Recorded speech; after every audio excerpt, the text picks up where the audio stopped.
ngigcine ngasafuni nokulalela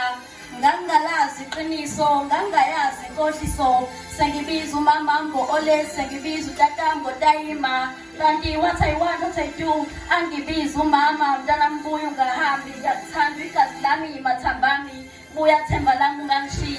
esekhala ngalibona icala ngasibone sona ekhala ekhihliza ngagwebu ethi please you are my blood and my bones ngiyazi lukhona uzwelo ngaphakathi sengikhala igama lami nginguzenzile sengikhohlwa nokuthi uzenzile makakhalelwa khalela uzumekile ngoba uzumekile yamzuma ukufa phela lokho ngenzela ngenxa ukulalela bangani lapho ucabanga ukuthi nabangani beqiniso zongazi nihambe kumnandini nenze izinto zokukhohlakala zobubi phela kumnandi komhlaba kunokwezulu one day sahamba sikumnandini ngilandela abangani bami kanti bazongidukisa ngithe ngisabheke lokho ngaphaphama isibhedlela bekade kulele for 3 months before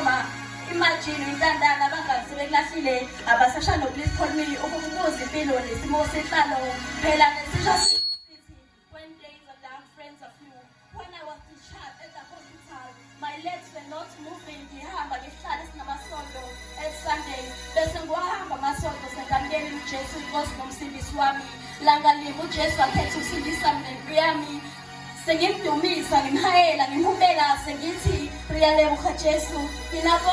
jwale ngisawubona letsazi ngikubangile wena nibikhathathile ngilemongi sabamotho nakonye amathatha kayileho Jesu ngikubongithuse ngokimwaka yibe dimakatho ho unhlonze ofalela nalhogo anyamala bophele basetoko jwale kuyachaba riyalebuka Jesu oh yamakatha hoke bisoka ngichaba jwale ngifumana tewelobila ngokimwaka kalethe tonke zitsengitsona mina ngasengisolile sengibaxwayisana salatshela ukuthi